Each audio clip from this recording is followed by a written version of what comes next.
Big reaction today to the bombshell news that Prince Andrew has been stripped of his title. He's so on the outs with the rest of the royal family. Word is they have disinvited him from the upcoming Christmas festivities. Once upon a time, he was the Queen's favorite son.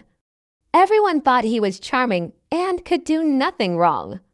But behind his smile and fancy uniform, there was something darker. Prince Andrew has fallen from grace worse than any royal in modern times. His problems with scandals and his big ego didn't just appear. They were always there. This is the story of how the former Duke of York acted in school, how he was mean to people, and the shocking news stories from Andrew Loney's book called The Rise and Fall of the House of York. At Gordonstoun School in Scotland, the same fancy school where his father and brothers went, Andrew became famous for all the wrong reasons. Kids at school remembered him as slimy and mean. He was a bully who thought he was better than everyone. One woman said he would walk around saying, "You do know who I am," whenever he didn't get what he wanted.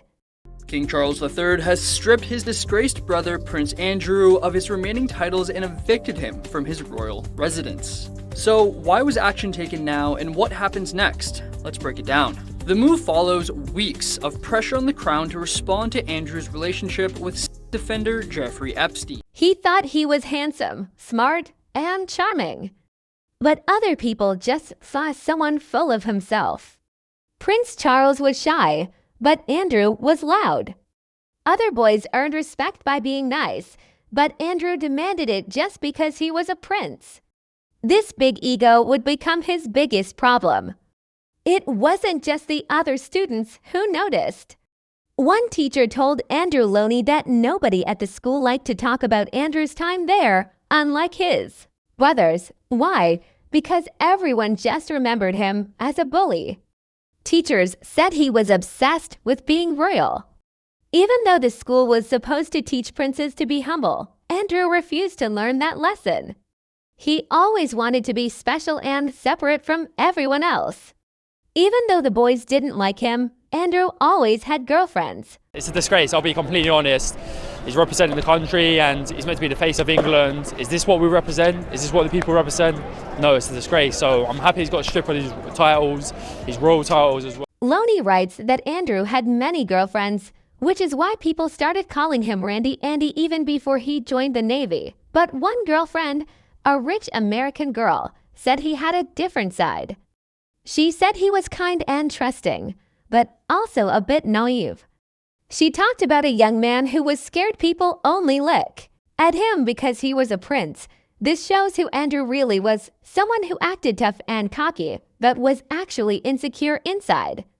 When Andrew went to Dartmouth Naval College, nothing changed. One student said Andrew acted like he was from the old days, like an old-fashioned gentleman who used his royal title like a shield.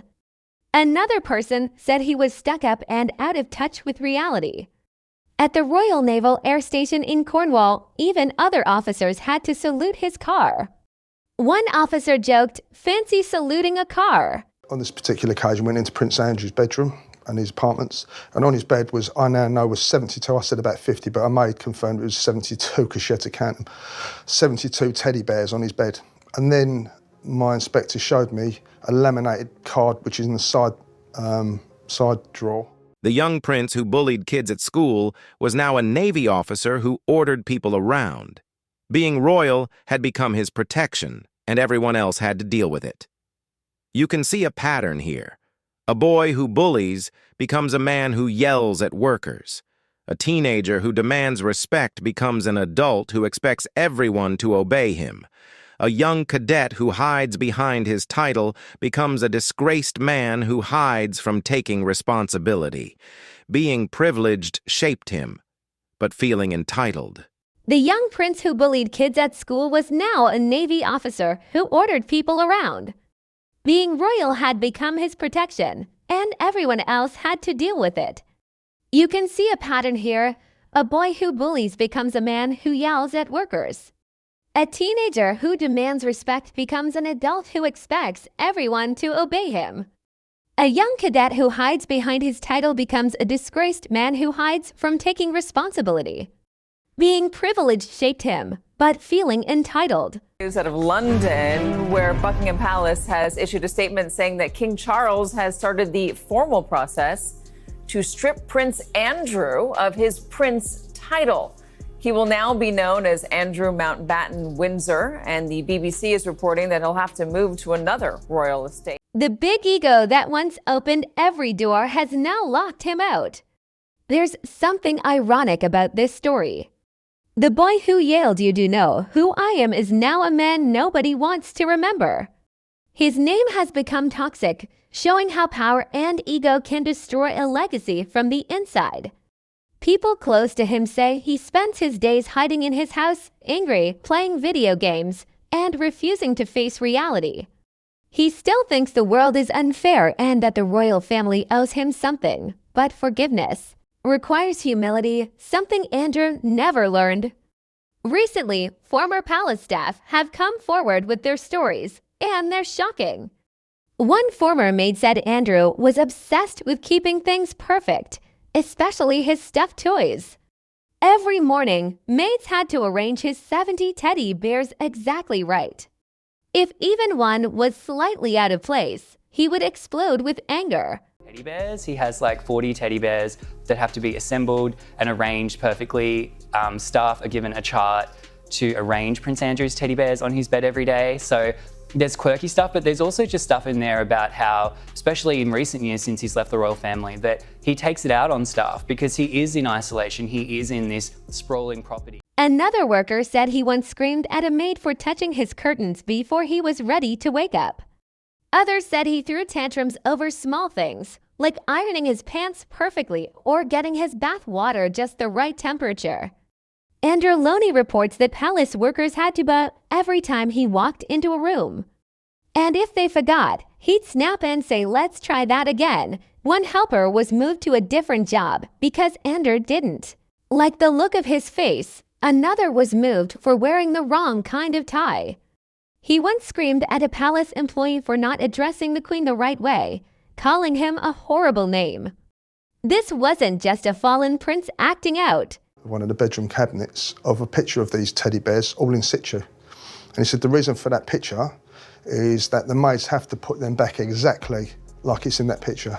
He said if they don't, he shouts and screams and abuses them. And then a maid came out and confirmed that. This was a man who truly believed the world revolved around him. Andrew Loney's new book reveals the final shocking details. The book claims his money situation was mysterious. He spent way more than he should have had, and allegedly used his royal status to get gifts and make shady deals.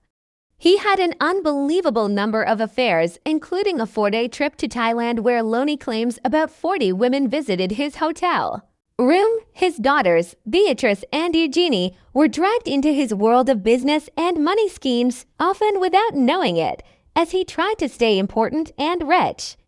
The book suggests Andrew's whole adult life was built on the same arrogance from his school days. But now the problems were bigger, and the damage couldn't be fixed. What does all this tell us? That Andrew's downfall wasn't sudden at all. It had been building for decades.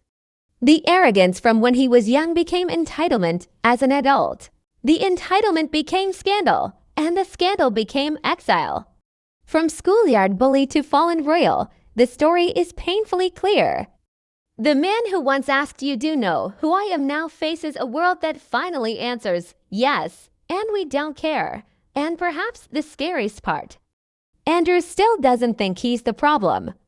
People close to him say he blames everyone else, the media, his brother, the unfair system. He reportedly believes that. The entitlement became scandal, and the scandal became exile. From schoolyard bully to fallen royal, the story is painfully clear. The man who once asked "You do know who I am" now faces a world that finally answers yes, and we don't care. And perhaps the scariest part, Andrew still doesn't think he's the problem.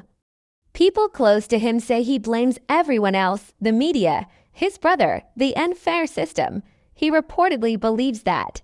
Someday he'll be proven right and the monarchy will give him back his honor. But the truth is, that day will never come. Andrew's downfall isn't because of one scandal. It's because of decades of arrogance, cruelty, and refusing to admit he was wrong. The same traits that once made him powerful are now what keep him isolated, disgraced, and forgotten by the world he once ruled. So what do you think? Were the warning signs always there? Did the way he was raised seal his fate? Or could he have made different choices? Let me know what you think in the comments. And if you enjoyed this video, hit like, subscribe, and ring that bell. Because when it comes to the House of York, the truth is always stranger than fiction. Thanks for watching.